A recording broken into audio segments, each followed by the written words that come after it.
Verónica González y Douglas Sánchez te presentan Frenemos la Pandemia Financiera Podcast. Sáquele el máximo provecho a su aguinaldo y cuide sus finanzas. Bienvenidos a este tercer episodio de Frenemos la Pandemia Financiera y llega uno de los momentos más esperados del año. Yo estoy muy contenta, aunque a mí no me toca este año, pero bueno, no importa. Yo sé que usted sí lo tiene ahí a la vuelta de la esquina. Estamos hablando del famoso aguinaldo y hoy nos acompaña Douglas Sánchez. Mucho gusto. Que ya, Douglas ha estado en todos, ya no lo voy a saludar en el próximo como que episodio. fue hace unos segundos que la vi. ¿Será? Sí. Que hemos pasado aquí un buen rato. Sí. Pero también se suma a este equipo de trabajo Diego Benítez, que es coach financiero, y nos va a ayudar a entender cómo manejar nuestras emociones cuando llega el aguinaldo y uno quiere hacer de todo con ese aguinaldo. Y muchas veces cuando nos damos cuenta me pasa así como invertido. agua entre los dedos y uno dice en qué momento se me fue el aguinaldo. No ha llegado, ya lo gasté. Y ya Sí, lo gasté, o así lo es, tengo sí. comprometido o no priorizamos, que también es Definitivamente, importante. Vero. Diego, gracias por acompañarnos. El gusto es mío y mucho gusto compartir con Douglas y con vos en este espacio tan importante y en una época que se vuelve fundamental, ¿verdad? Para que no nos agarre desprevenidos el manejo del aguinaldo. ¿Cómo lo manejamos, Diego? Porque yo recuerdo que llegaba el aguinaldo y ya yo lo tenía destinado para una cosa, para la otra, pero generalmente, por ejemplo, yo hablaba con una amiga mía que me dice, no, hombre, ya lo tengo más comprometido, o sea, ni va a pasar el aguinaldo. Y por es que eso así, sucede, como yo volando. creo que ya lo depositan, uno lo gasta y ya está pensando en el aguinaldo del año siguiente. Qué tremendo. ¿Por qué sucede eso? Porque no tenemos una cultura de cómo relacionarnos con el dinero. Entonces, tal vez la primera recomendación que tenemos que tener es, cuando llegue el aguinaldo, hay que separarlo. ¿A qué le llamo yo separarlo? Porque, bueno, cuando uno le llega la quincena, uno está esperando la quincena y, claro, se siente todo grandioso que le depositan y uno dice, uy, qué montón de dinero tengo. Y eso es una quincena. El aguinaldo, recordemos que es un salario completo. Entonces, de un momento a otro, yo veo mi cuenta con esa cantidad de dinero, digo Más yo... la quincena. Más la quincena, exactamente. Entonces, porque cae seguido, porque normalmente, en teoría, el aguinaldo lo depositan los primeros días. Entonces, en efecto, Douglas, se junta con una quincena. Entonces tenemos la quincena, un salario completo de un mes, y uno dice, claro, me siento el rey y voy a ir a gastar a manos llenas. Y además decimos, me lo merezco. Para eso trabajé todo el año. La típica frase. Y entonces, la primera recomendación que tenemos que hacer es separarlo. ¿A qué le llamo separarlo? Entonces, tener ojalá una cuenta donde yo traslade la totalidad del aguinaldo para que no se me mezcle con el salario que yo recibí en la quincena. De esa manera, ya prevengo que pasar la tarjeta más de la cuenta y empezarme a gastar el aguinaldo sin necesidad o sin haberlo planificado anteriormente. Ahora mencionábamos también que uno no compra lo que no necesita. Si uno dice, hey, ¿para qué lo voy a comprar si no lo necesito? Entonces mejor no guarde la plata, más fácil. Porque en esa gastadera es cuando todos esos gastos, claro, todos esos gastos hormiga que empiezan también a... ¿Se dice así? ¿Gastos hormiga? ¿Cómo se dice? Sí, esos pequeños gastos que a veces pasan totalmente desapercibidos.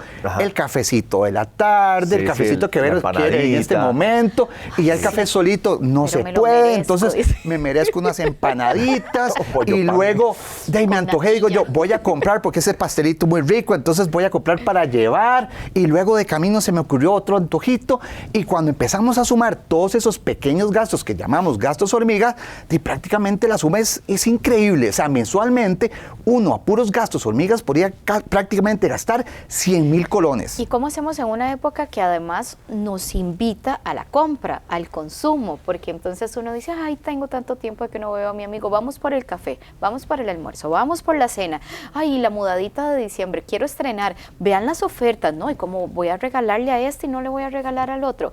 Y empieza esta avalancha, ¿verdad?, de situaciones que todas implican gasto. Y yo veo la cuenta un poquito más bollante porque me depositaron el aguinaldo, entonces me siento empoderada en que sí lo puedo hacer, pero luego llega la cuesta de enero. Ya hablaremos de la cuesta de enero, ¿verdad? No. Pero en este momento nadie está pensando en eso. Definitivamente nadie está pensando en eso. ¿Qué es lo que sucede? Lo primero que tenemos que ver, ya vimos, separarlo, y luego tenemos que planificarlo, porque en efecto uno... Y es cierto, uno se lo merece. Si uno ha trabajado todo el año, pues es normal que uno quiera darse un gustito y realmente hay que considerarlo. Entonces, bueno, tenemos que establecer cuál es el presupuesto, digamos, de mi aguinaldo, es decir, en qué voy a invertirlo. ¿Cuáles son las recomendaciones? Primero, saldemos deudas. Y no necesariamente la totalidad de las deudas, porque difícilmente vamos a poderlo hacer. Recordemos que tenemos deudas a corto plazo y tenemos deudas un poquito más grandes, como un vehículo, como la casa. Entonces difícilmente voy a pagar. Mucha gente no pudo pagar durante pandemia, ¿verdad? Entonces, si ya tiene la oportunidad de ponerse al día, es la mejor muestra. Me parece, Duras, que es excepcional esa recomendación, ponernos al día. O hay momentos que tal vez durante el año vivimos un poco sobregirados, tal vez nos apalancamos con una tarjeta de crédito, entonces es momento de ya no pagar el mínimo, como dicen, sino realmente pagar un poquito del principal y de esa manera impedir que los intereses vayan creciendo exponencialmente. Entonces, bueno, hacemos el pago de deudas en una proporción que más o menos debería ser el 30% del aguinaldo, destinarlo para pagar deudas. Luego se vuelve importantísimo, tal vez un 30%, guardarlo. ¿Para qué? La famosa cuesta de enero que mencionaba Vero. Realmente enero es un mes como todos. Si realmente nosotros nos organizamos desde ahorita, no deberíamos por qué tener una cuesta de enero, porque al igual que todos los meses recibimos nuestro salario completo. Entonces, es un mito, porque a veces, muchas veces, es que uno extiende los pagos de diciembre o se sobregira en diciembre y ahí viene la famosa cuesta de enero. Pero si nosotros, por el contrario, guardamos un porcentaje de nuestro aguinaldo y no solo pensando en enero, para aquellas personas que tuvieron la posibilidad de haber ahorrado, digamos, antes de la pandemia, estoy seguro que esos ahorritos les sirvieron como un colchón importantísimo para enfrentar gastos que tal vez de la noche a la mañana ya no recibieron ingresos o se quedaron desempleados. Entonces, siempre es importantísimo guardar, aunque sea un poquito. Aquí hay veces que se habla de porcentajes, pero cada situación financiera es diferente y tal vez aquí es donde viene otra gran recomendación. No nos guiemos tal vez porque, es que la receta dice esto. No existen recetas mágicas. Cada uno de nosotros sabe cuál es su situación financiera, porque hay herramientas que nos permiten tener, por ejemplo, el 360 justamente en nuestra parte financiera, de comprender cómo realmente estamos. No podemos tomar ninguna medida y en este caso ni siquiera utilizar de manera efectiva nuestro aguinaldo si ni siquiera sabemos cómo estamos. O sea, ¿cómo yo voy a ir a amortizar deudas si yo no sé qué deudas tengo? Y yo no sé cómo clasificarlas, porque las deudas, o sea, hay de diferentes categorías. Tenemos deudas donde una tasa de interés es mayor que otra, donde el plazo puede ser menor. Entonces ahí empezamos a priorizar, porque si yo, por ejemplo, voy a destinar pagar el aguinaldo con pagar la deuda con una parte de mi aguinaldo, yo debería priorizar en aquellas deudas que son un poquito, que me están impactando más mi liquidez. Por ejemplo, aquellas que tengan una tasa mayor, que el plazo para pagarlo sea muy corto, porque por ende la cuota que yo voy a tener que pagar mensualmente es mucho más alta. A diferencia de aquellos créditos que tenemos que son a muy largo plazo, que también ojo con eso, ¿verdad? Porque hay un costo financiero ahí muy interesante. Aquellas deudas que son créditos personales, que en teoría deberían de estar en rangos de entre 5 a 7 años, y tenemos plazos de hasta 20 años para un crédito personal, donde uno termina pagando hasta 2 o 3 veces el monto que yo solicité. Pero todo empieza con una asesoría, todo empieza con realmente yo comprometerme y entender de que hablar de finanzas es sumamente natural. Sí, y que el acceso al crédito, perdón, Vero, que el acceso al crédito es importante para todos. Es pero indispensable. Buen crédito. Pero conocer, vos decías en nuestro primer episodio que el conocimiento es poder. Sí. Muchos de nosotros tenemos miedo, tenemos deudas que nos están asfixiando y nos están acosando, nos están llamando constantemente, entonces nos asustamos y lo que hacemos es tratar de desaparecer del radar. Pero cuando uno se acerca a una identidad financiera, ingresa, por ejemplo, a pandemiafinanciera.com y usted empieza a empoderarse de sus circunstancias, de su situación, y busca arreglos de pago, lo que estás asesorando en este momento, conocer cuál es mi situación más delicada y empezar por ahí.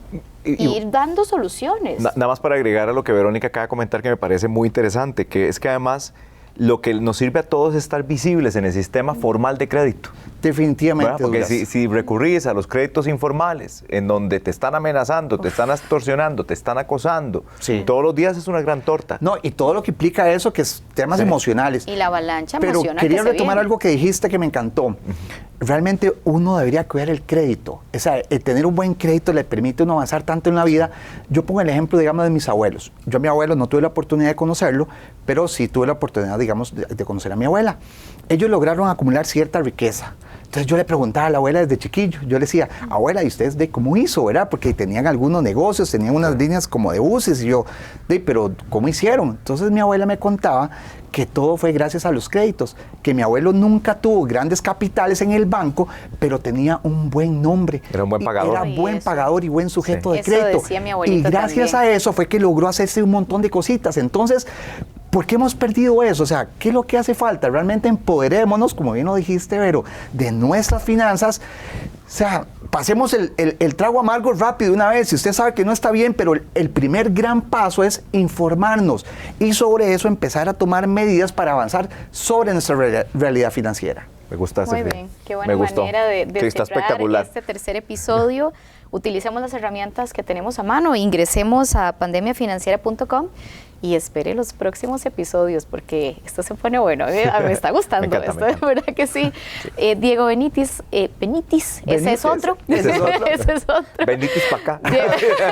Tenía un profesor que me decía, de física, que me decía gates.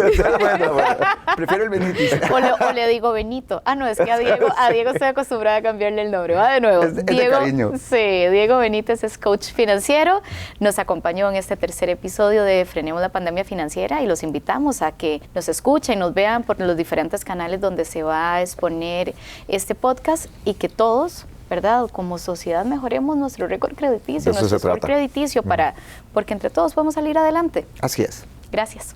Gracias a ustedes. Gracias. Un gusto.